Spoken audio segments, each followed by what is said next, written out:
To see it fully realised at 3.5 metres, there's an amazing kind of monumentality, but also a kind of elegance and vulnerability to it, which is a nice balance, I think. Ian from the Science Museum approached me and said, could I think of something that might connect anatomy to contemporary life? So I thought that Zombie Boy, who's a guy called Rick Guinness, was a kind of perfect link. It's based on a real human being who celebrated surviving cancer by covering his body in anatomical tattoos. And I think it reminds us that although doctors intervene and have a big part in our lives, it's still our own body. He was 15, he had a brain tumour. He recovered from that, but after that he became very interested in the inside of the body. And that's how he got to working with a tattoo artist and to tattooing the inside of his body onto the outside.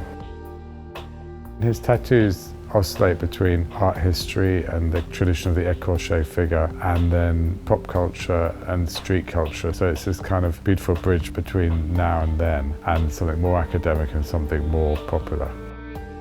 There's so many hundreds of hours of craft and expertise that have gone into it, which I think is an amazing thing and adds to the beauty of the piece. Somehow it's like a battery. The more time you put into it, the more it gives you when you look at it. The detailing is super important to make it feel real.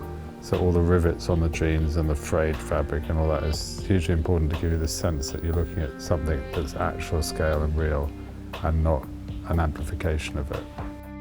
Tragically, during the making of the sculpture, Rick died. So to me it has even more resonance because it's sort of a memorial to him too. There's definitely an empathy with the sculpture and you feel Rick there. There's a connection because of the scale. As an adult, you're infantilized, so it's almost like you suddenly become a child again in the wonder of a museum.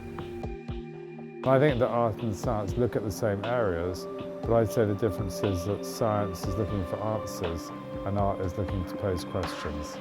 The experience of interacting with the sculpture is it's really a human experience and it's about our shared humanity. But in a way it's like a kind of message in a bottle to the future because people will look at it in hundreds of years' time and see probably things differently to how we see them. It's a kind of moment of 2019.